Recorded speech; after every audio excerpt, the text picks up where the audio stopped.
Hey guys, welcome to another edition of Trails of Doom. Today we're going to talk about paintball channels. Actually, I had a bunch of other ones already in the can that I was going to run, but the Legend PB asked me a question on my first video about funding YouTube channels, and so I thought that'd be a good topic to talk about. I've been doing YouTube for a long time, and when I first started out with YouTube, you wouldn't get paid until you made $100. That was the threshold for cutoff when you first started. And it took a long time to build up enough views to get to that $100 threshold. I mean, literally it took me 3 years worth of making content all the time to get to that level. And I would bet now, with how many channels are out there, it would probably take you longer than 3 years now to do the same thing. But it all depends on how good your content is, how often you upload, and tons of other variables. The things that you have to learn with YouTube as far as viewership is how do you get it out there. And when I started, forums were real popular. So I would make a video, I'd post it on YouTube, and it would get so many views, like 100 views maybe. And then I would go around and I would post it on all the different paintball forums when it came up in discussion, because I was always trying to do topics that people were talking about. So I was trying to capture what was relevant at the time, but it would be a question that people were always asking about paintball. What type of gun's good for this? How do you use this type of propellant out in the woods, like CO2 versus air? How far can a paintball gun shoot? How do different paints shoot? Different quality, different things like that. What are you looking for in a paintball marker? And I made specific videos on each one of those things to teach people what I had learned playing paintball. My cat and dog are playing. Cat doesn't like the dog. So in that time, it took a long time to get to that $100 threshold. Well, one thing you learn about Google is Google makes their money from AdSense, and they make their money primarily from that advertising revenue. So when Google does something wrong and gets slapped on the wrist and gets fined by corporations or countries or whatever the case may be, and they owe money on something, it seems to me, my perspective is that every time that happens, the YouTube people making the content end up suffering for it. So for example, it took me 3 years to get to that $100 threshold, and it was right before my birthday, and I was supposed to get my first $100 check, and I was like, yeah, you know, I spent all this time and effort. I'm finally going to make some money off of all my work that I'd done. And right before I get the check, I get a notification from, we're sorry, you seem to have possibly maybe done something to break our terms of service. We're canceling your AdSense account and we're returning all that money to the advertisers. I'm like, really? What did I do? And they would, nothing. You get nothing from them. You can't contact them, you're blocked, and it's a lifetime ban. You're never allowed back in again. I'm like, I've spent 3 years spending hours and hours and hours building an audience, and now I'm never going to make money off of it? You gotta be kidding me. I was devastated, and they wouldn't tell me what I did wrong. Still to this day, no clue what I did wrong. So I did all the stuff that you can do to complain and try to get back in. Nothing. They totally ignore you. It's completely automated. Computers do it all. My notification I was kicked out, I got it like 3:56 in the morning. I'm like, seriously? So I was out. And that's why I started my Trails of Doom HD channel, because it was like, I've built this audience, done all this work, and I can't ever get monetized off of it. Well, what happened was they had been in trouble with somebody, had to pay a bunch of money. They were short on cash, and I read a bunch of articles after this, and they did this to thousands and thousands and thousands of small YouTubers like me. They just kicked them all out, and they were able to keep all that money. Now, they said that they gave it back to the advertisers, but you and I both know in the business world, after a year goes by, they're not going to go back and open everybody's books again from a year ago or 2 years ago or 3 years ago. That's just not how business works. So that's what they said they did, but there's no way they could do that because it's just not feasible. So I'm out. I've done all this work and it's all for nothing. And my channel continues to grow because I had built such a large audience and built so many videos that were timeless. They weren't videos that were so specific on a date and time, but they actually would last for a long time. And so people kept watching them and kept watching them, and they kept growing. And one of my videos went viral, and it was like, it just kept blowing up, getting bigger and bigger and bigger. Well, a year or two goes by, and one day I get a notice from them, and they're like, we decided to put you back in the AdSense system. I'm like, what did I do to deserve that? And it's because of the views my videos were getting, because my channel had grown so much. And by that time, I had already established my second channel, and it was going, and it was rolling well. So that's why I have two channels. But whenever you put your eggs in one basket, as far as making media like this, you're trusting them to follow the same set of rules that you had from the beginning. And AdSense and YouTube aren't like that. They make the rules up at any time. If you look back, I've been doing this long enough that I have a history of what people get paid for ads. Back in January of 2016, paintballers got hammered. So right then, they decided that paintball wasn't a good thing advertising-wise. And you can look at every guy that's been doing it for a long time, look at the revenue stream, and it dropped significantly during that time period up until today. It's never recovered.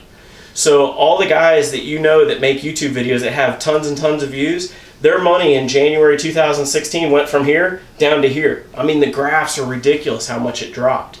To the point where, why am I spending all this time and effort making the videos? And that's the goal of my talk to you. If you're making videos to make money, stop now. It's not worth your time. You will never make the amount of time that you spend making this content back in monetary value.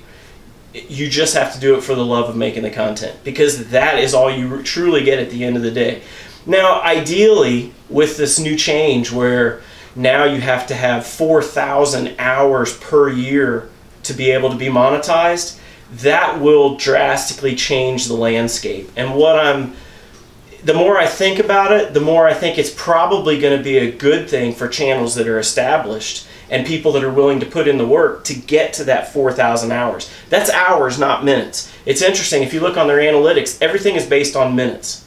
And yet, this new thing that they're doing is based on hours. So if you divide that out, that's like 240,000 minutes per year that you have to have. So in order to have a channel that size, my smaller channel has 4,500 subs, and I haven't done a lot with it in the past year, but it garners about 100,000 minutes. So I'm 150,000 minutes short to make it into the YouTube advertising center for that channel. So that gives you an idea how much work you have to do. And that channel has like 350, 400,000 views overall. So it's not a small channel. So it's going to take people building up their brand over years to get to that point. And that's what they want. They want content where you've already learned all the tricks from the beginning when you first started out. You look back at your old videos and you're like, oh, that's horrible.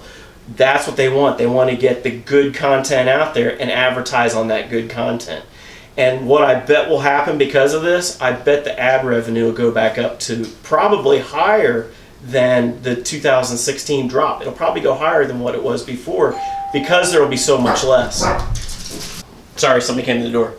So the whole point is, I think it's going to be a good thing for the creators, because the creators, it was getting to the point where it was like, what's the point of doing all this work? Because you're only making pennies, and it's just not worth all the time and effort put into it. So that's my whole thoughts on the YouTube thing. And like anything, never trust something like this to be your sole source of income. I mean, you're just asking for trouble with that. You always want to have multiple revenue streams. You always want to have, you know, your ability to make money doing multiple things, so that if the economy crashes on YouTube videos, it doesn't affect your day-to-day income. And I think that's the goal to this whole talk, is how can you spread out and not have one source of income? How can you have multiple sources of income so that when you have the need for money on you know, for a project or for something on your house or for whatever it is, you're not just taking it from your job. You have multiple places where you can get it from. So that's where I think YouTube is going by changing this whole methodology on how they pay your content creators. So then you have to say, what can I do to make content that's going to separate myself from everybody else? And that's where camera angles matter. I mean, I created the zoom cam system. I was the first guy to do that, and my system, you could actually see the paintball flying through the air and hitting somebody, and that wasn't available when I started doing this. And it took me a long time because I wanted high quality where you could see it. So I'm carrying these great big cameras with me to be able to do that. And helmet cams have totally changed the game. Now we have really good helmet cams. Back in the day, I remember my first helmet cam was a ACT3K, something like that. And it was this little tiny 640 by 480 camera that looked terrible and the audio was horrible. But I made videos with it because that was all they had back then for a helmet cam. Now we have, you know, you can get a Contour Roam for dirt cheap and they do really good video. So the trick is to figure out how to get your base established and work at your craft, and over time you're going to build up those views. And the coolest part is you own that content lifetime. So as long as you're making content that's relevant long term, that content will always have a search following because people are always looking for the same things. So you want to make your content that appeals to a broad audience and that also isn't so tied down to very specific things in a certain time period and more broader sense, so that it'll have a long-term appeal. So people will want to watch it in a year or 2 or 5 or 10. Because if you make your content and it's totally based on an event that happens right now and you totally date it all based on that one event from that time period, it hurts your long-term viewability because people won't go back and say, oh, I wonder how that game was back in 2012. They just won't do that. So you don't make your content based on that time. You make your content based on what exciting thing happened in that game that you can promote and that people will want to click on and watch. So we'll talk more about this. I've got other videos that I've already canned that we'll be watching soon, but that's what the comments down below are for, is for stuff like this, so we can interact and so that you can hear my thoughts on particular subjects. And thanks for subscribing, and share this on your Facebook wall with your friends so that they can see what's going on.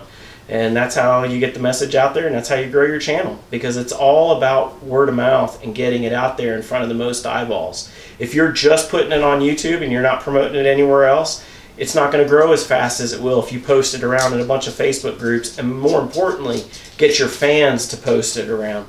Because as soon as you get other people posting it and them promoting it, that's what's going to make it grow exponentially, because then it's not your circle of friends. It's going out to their circle of friends, which are most likely different than your circle of friends. So thanks for watching. See you guys.